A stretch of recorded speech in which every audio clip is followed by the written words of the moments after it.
Talk to me about Michigan ECU because I have a bet, but now that I remember about the clock, I'm not sure if my first quarter bet is good no more. Oh, man.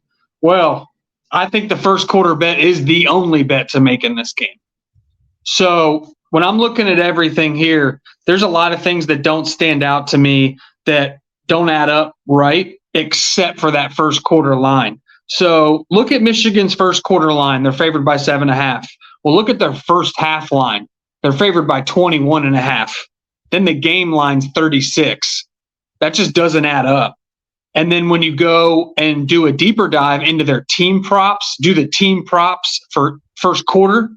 Yeah. Michigan's is 9.5. ECU's is 0.5. The books don't really just like giving 2 points of sheer value.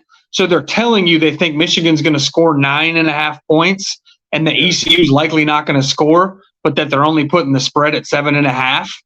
But yet you have to take Michigan to win, lead by 4 scores to cover the halftime spread. Like, what are we doing here? Michigan's going to be up by 14-0 at the first quarter easily. This is a no-brainer bet. Well, then we're in agreement there because that's what I have. I have over first quarter, over 12.5. I just think Michigan's going to roll here, just like you said. It's just going to be almost kind of similar to Notre Dame. I'm taking. And even Michigan. On your bet, like I would almost like your bet has a chance. Like, what happens if they stumble and make a holding penalty in the red zone and settle for 10-0?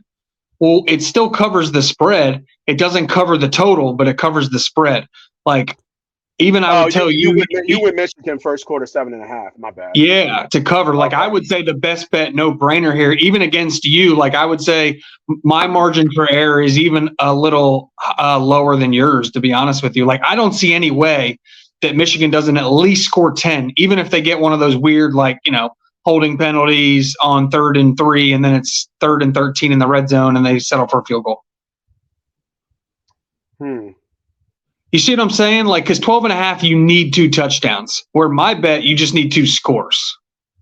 Yeah, my thought is that East Carolina is not going to be able to do anything on this defense, right? Yeah, ECU. Exactly. And I've got something that points to that. So when you look at ECU last year, they averaged 30 points a game. But when you go do a little bit deeper dive and look at the 3 best defenses last year they played, it was Tulane, BYU, and NC State. They only scored 56 points combined in those 3 games. That's 19 points per game. Michigan's the best defense that they've seen in 2 years. This team's about to get its ass whooped. I like both bets. I'm going to stick to what I got. But I will be tailing your bet for the Michigan first quarter bet. Makes a lot of sense to me. First quarter, first half. Yeah. I mean, you can make an argument that ECU probably won't even score in this game. And not until the end, just like most of these high-end teams go against some of these lower-end teams. So an agreement with your bet as well, but I am taking the first quarter over 12.5.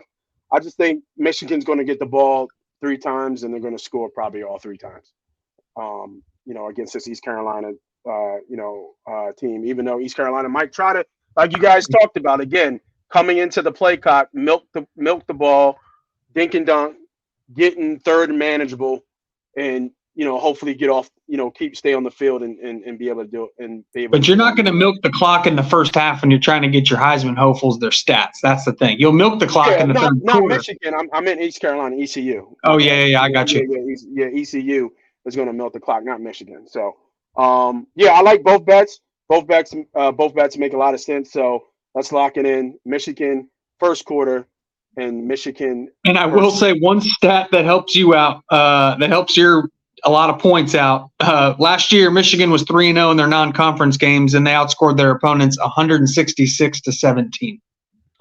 I mean, the stat that helps me out is that I'm Moss fucking money, and I know what I'm talking about. So I'm gonna get mine. You know what I mean? I'm gonna get mine.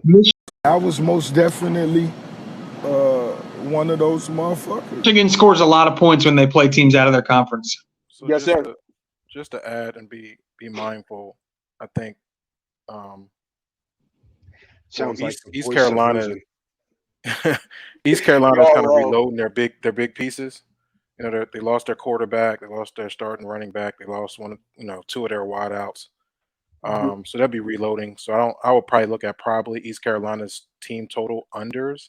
I think they'll probably struggle first game, especially going out into the big house and trying to score the football than have they been in the past with that quarterback. I think his last name was like Ashler. He was pretty good for East Carolina.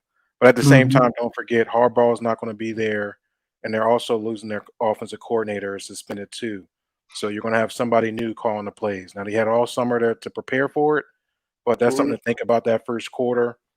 How will the plays be called for Michigan? Are they going to look more heavy to run for East Carolina because of the fact that they're transitioning a lot of their star players, new quarterback? So you might, with that clock change, you might want to look at why that line is 7.5 and why is that 12.5? Because I looked at it, doesn't make sense. But now it makes sense when you're looking at a new offensive coordinator calling plays for Michigan for the first week, and then you have a whole new regime for East Carolina. So that clock might be running a little bit in that first. Yeah, and I get what you're saying. I think Michigan picks up yards in chunks, in my opinion. In this game, and then when you look at the team total, this is a team total points for the game. Like East Carolina is not going to be able to move the ball in the big house against this Michigan defense. Agreed. They're just we're talking about 7 points, like a touchdown. Yeah. So to me, this total is telling me clock, yes, is built in. What you're talking about from the coordinators and the head coaching there, veteran team. I don't think it's going to be shocking of how they call plays, but it's going to be either 7-0 first quarter or 14-0 first quarter. I don't think it's going to be 10. I mean, they run a power run scheme. How hard is it to run power left, power right, swap out Corum for Edwards, and then occasionally do play action deep off that? I mean, there's going to be a lot of guys that can call those plays. I'm not saying that if Harbaugh wasn't there or their play caller wasn't there, it wouldn't matter for a big game on the road. But against ECU at home, man, I don't know.